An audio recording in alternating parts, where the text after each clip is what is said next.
유대인들에게는 가장 흔한 인사말이 우리가 잘 알고 있는 히브리어 가운데 샬롬이라고 하는 말입니다. 이 샬롬을 다시 헬라어로 바꾸면 에이레네라고 하는 단어이고요. 이것을 우리말로 바꿔놓은 것이 평강 또는 평안, 영어로 peace입니다. The common greeting among the Jews was the Hebrew word shalom, which we are well familiar with. In Greek, the word is eirene, which means peace. 그런데 우리가 일상적으로 사용하는 우리 한국말의 평강, 평안, 또 영어의 peace는 사실 히브리어의 샬롬 그리고 헬라어의 에이레네가 가지고 있는 깊은 뜻을 다 담아내기에는 부족합니다. But whether we use peace in Korean or English, they fall short of the depth of the meaning of shalom in Hebrew and eirene in Greek.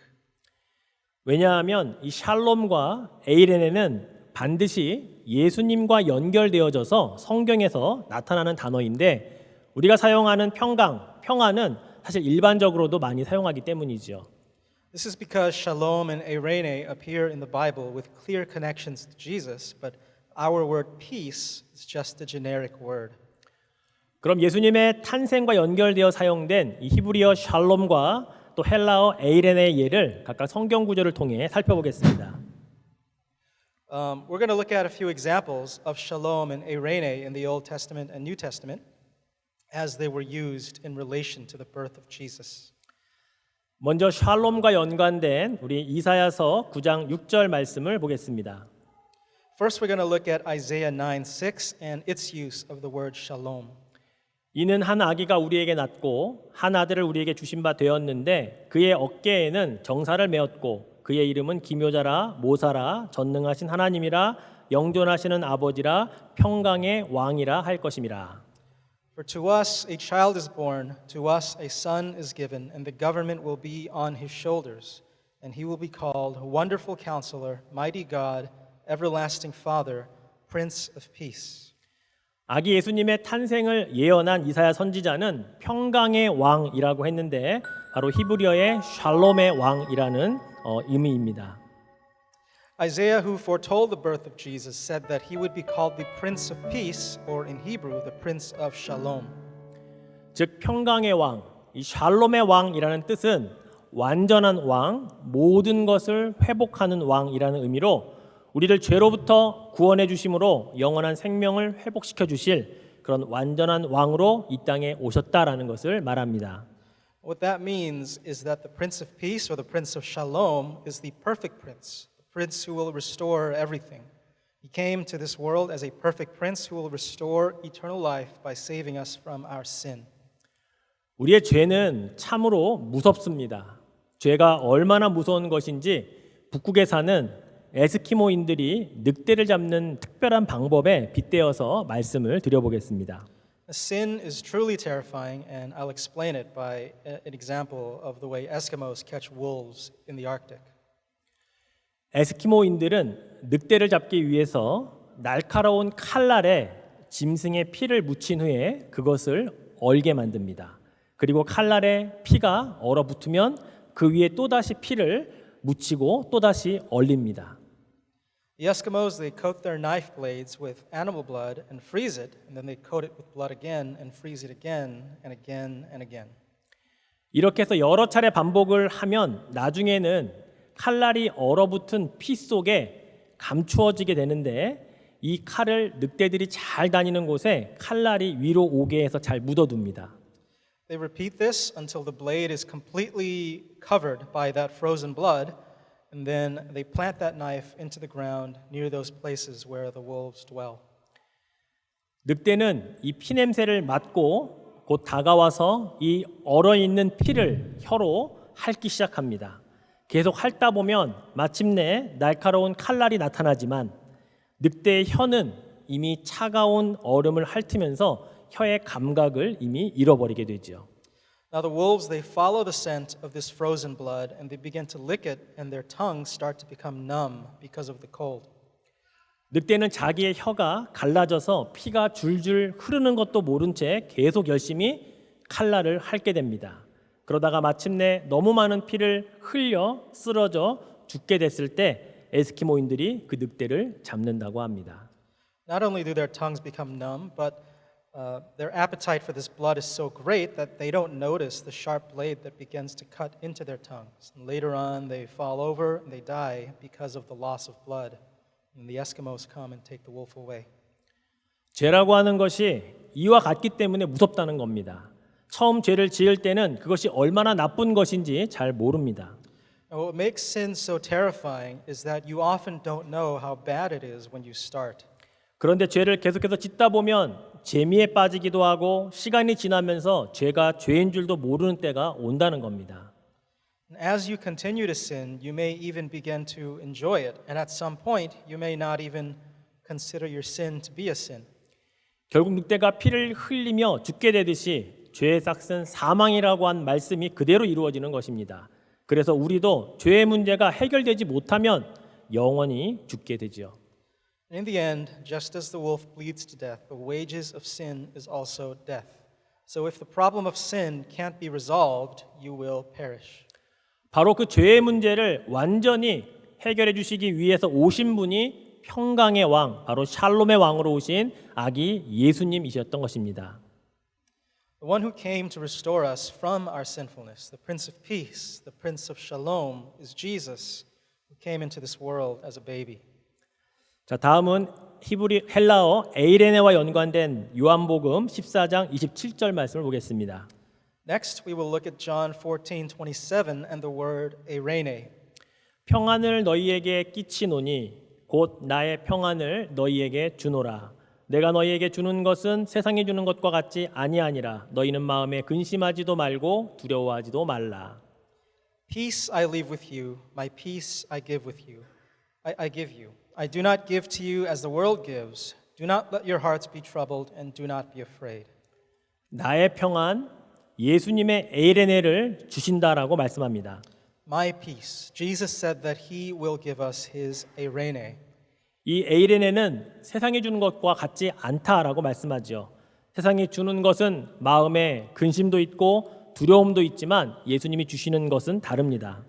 This eirene is not the same as the world gives. What the world gives is anxiety and fear. Jesus gives us something different. 무엇이 다를까요? 세상이 주는 평안은 일단 영원하지가 않습니다. 사람들은 전쟁이 없는 세상을 평안하다고 말합니다. So how is it different? The peace that the world gives us is temporal. People say that a world without war is peaceful. 그러나 과연 인류 역사에서 전쟁이 없었던 적이 과연 얼마나 있었을까요? 인류 역사는 끊임없이 반복되는 전쟁의 역사임을 우리는 잘 알고 있습니다. But how many times in human history have there been no wars? As we are all well aware, our history is a history of constant war. 그러니 세상이 말하는 평안은 늘 마음에 근심과 불안이 있을 수밖에 없다는 것이죠. Therefore, the peace of this world is fear and anxiety. 사실 그동안 유대 사회를 시끄럽게 했던 예수라는 청년을 십자가에 못 박아 죽이고 돌 무덤에 넣어서 놓았기 때문에 예루살렘에는 나름대로 평화로운 유월절과 안식일 그리고 안식 후 첫날이 찾아왔을지 모릅니다.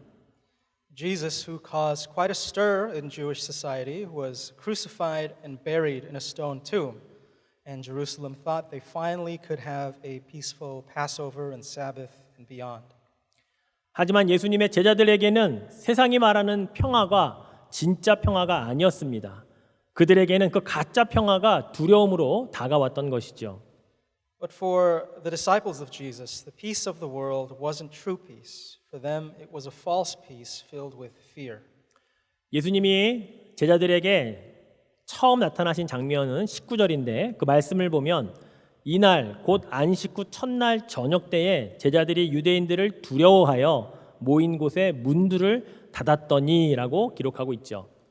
In verse 19 of our passage, we read about Jesus' first appearance to his disciples after his resurrection. On the evening of that first day of the week, when the disciples were together with the doors locked for fear of the Jewish leaders. 문 하나가 아니라 문들, 여러 개의 문들, 즉 모든 출입문과 창문까지 다 꼭꼭 걸어 잠그고 집안에 두려움으로 숨어 있는 제자들의 모습을 잘 묘사하고 있습니다. They didn't lock just one door, but several doors, and probably windows too. 그렇습니다. 세상은 예수님을 죽음으로 내몰며 평안하다, 평화가 찾아왔다고 외쳤지만 그것은 진정한 평안이 아니었기에 예수님이 제자들에게 찾아가셔서 가장 먼저 하신 말씀이 너희에게 평강이 있을지어다 랐던 것입니다. Indeed, the world that crucified Jesus cried out that peace had finally come, but it was not true peace. So the first words that Jesus speaks to his disciples were, "Peace be with you." 예수님이 말씀하신 이 평강, 에이레네는 세상과 달랐습니다. 이 평화는 먼저 하나님과 우리 인간 사이의 평화, 회복을 주시는 것이기 때문이죠. This peace, this eirene that Jesus spoke of, was different from the peace of the world. And that's because this peace first gives us peace and restoration between God and ourselves. 하나님과 우리 사이에 희생양이 되어 주시기 위해 십자가에서 죽어주신 예수 그리스도 때문에 우리에게 주어진 것이 에이레네인 것입니다. Eirene was given through Jesus Christ, who died on the cross as a sacrifice to God for us. 심지어 이 에이레네는 우리가 살아있는 동안에만 유효한 것이 아니라 죽음 이후에도 하나님과 우리 사이의 평화를 유지시켜 주시기 때문에 영원한 생명, 천국까지 보장해주는 평안이라는 것을 우리가 알아야 합니다. But we must remember that this eirene is not a guarantee for our lives in this world, but it is a peace that guarantees eternal life in heaven because it is an ultimate peace between us and God.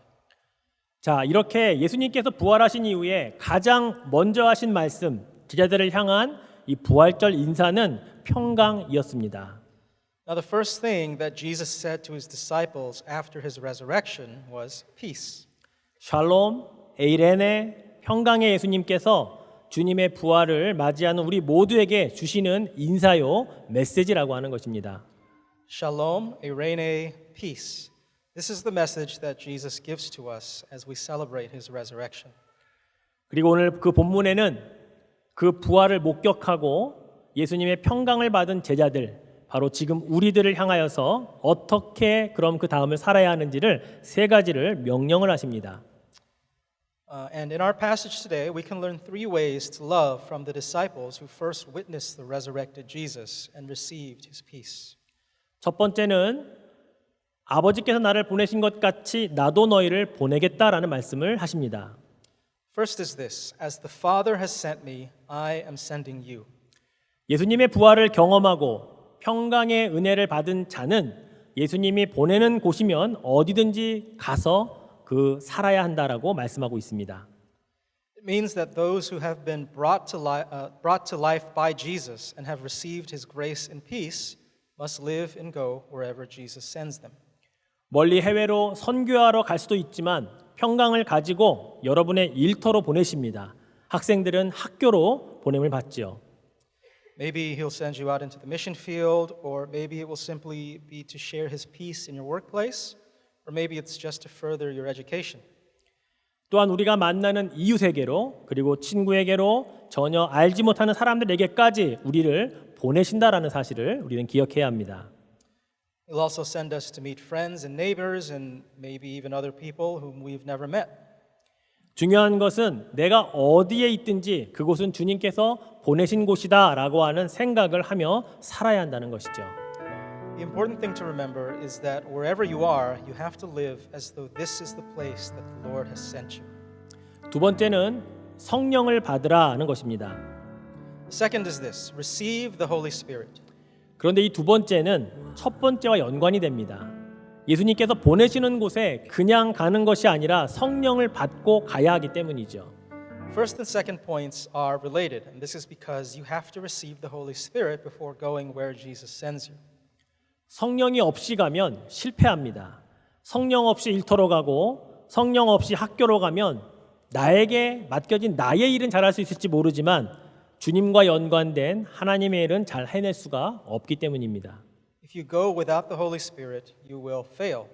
If I go to work or go to school without the Holy Spirit, I may be able to fulfill my responsibilities, but I cannot fulfill them in the Lord.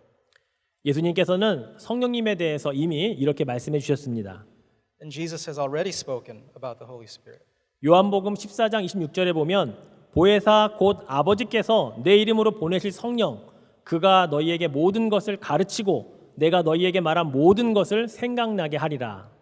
In John 14:26, he says, "But the advocate, the Holy Spirit, whom the Father will send in my name, will teach you all things and will remind you of everything I have said to you." 모든 일터에서 그리고 학교에서 사람들 사이에서 일어나는 모든 일에 최고의 도움자는 성령님이심을 알아야 합니다. Our best advocate or helper is the Holy Spirit, whether we are at work or at school or whoever we are with. 그 성령님이 가는 곳에서 무엇을 해야 할지 가르쳐 주시고요.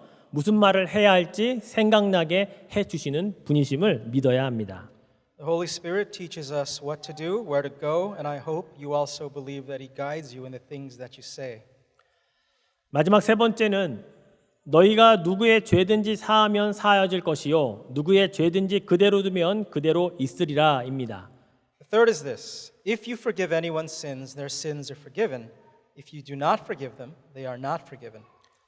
이 말씀만 보면 마치 우리가 누군가의 죄를 용서할 수도 있고 우리가 용서하지 않으면 그 사람의 죄는 그대로 남아있게 되는 엄청난 권세가 있는 것처럼 그렇게 느껴질 수 있습니다.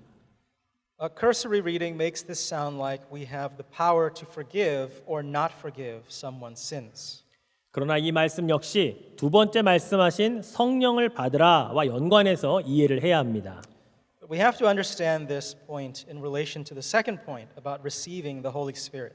성령을 받으면 우리는 예수 그리스도의 이름으로 구원을 담대하게 선포할 수 있습니다. 바로 그 선포 안에 바로 이 세 번째 명령이 들어 있기 때문이죠.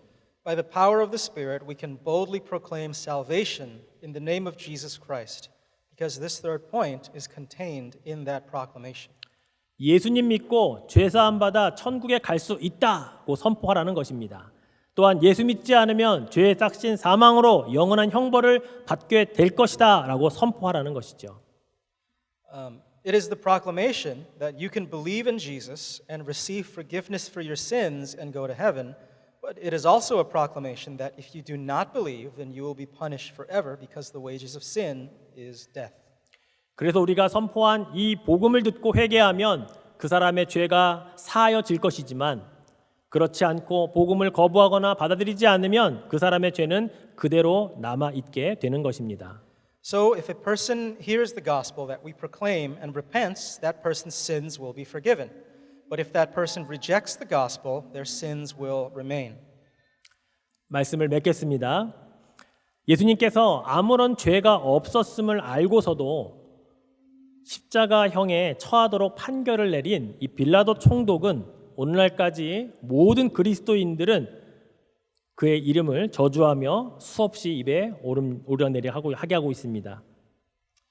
I'll close with this. Pontius Pilate, the governor of Rome, who gave Jesus over to be crucified, even though he knew that Jesus was innocent, is remembered and mentioned countless times to this day by Christians all over, almost like he's cursed.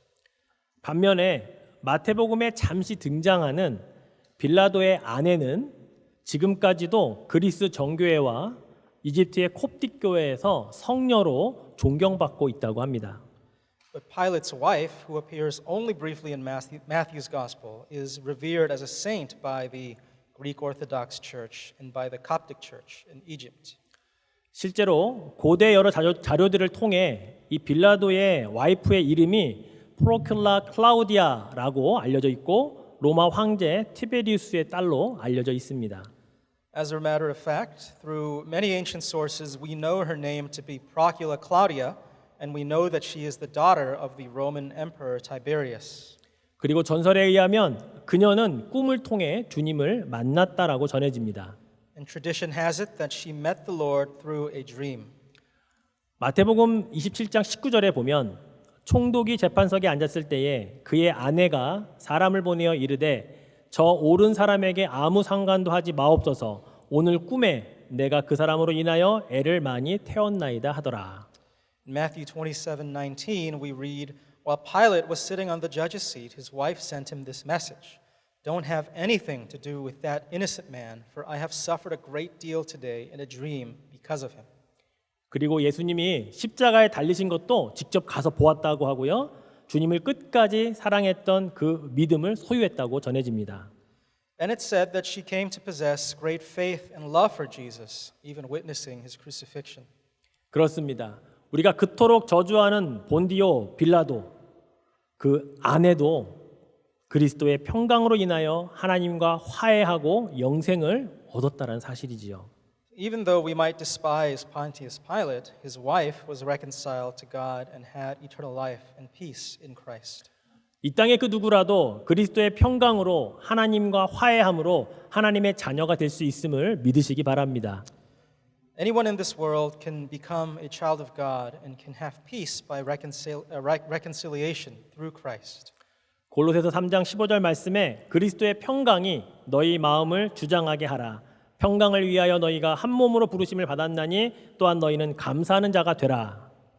Colossians 3:15 says, "Let the peace of Christ rule in your hearts, since as members of one body you were called to peace, and be thankful." 사랑하는 성도 여러분, 그리스도의 평강이 우리 마음에 늘 넘치시기를 축복해 드립니다. Beloved, I hope the peace of Christ overflows in your hearts. 그래서 부활의 주님께서 우리에게 주신 그 평강으로 세상이 주는 가짜 평화에 속지 않고 진짜 샬롬과 에이레네를 통해서 감사하시는 여러분 되시기를 소원합니다. So let us not exchange the true peace of Christ's resurrection for the false peace that the world offers. Let us embrace and be grateful for true shalom and eirene. 그런 의미에서 우리 마지막으로 다시 한번 부활의 인사를 한번 평강으로 서로를 축복하겠습니다. 당신에게 평강이 있을지어다. Peace be with you. So let's once again turn to one another and bless each other with the greeting of the resurrection. Peace be with you. 자, 옆 사람과 한번 인사하겠습니다. 평강이 너희에게 있을지어다. Peace be with you.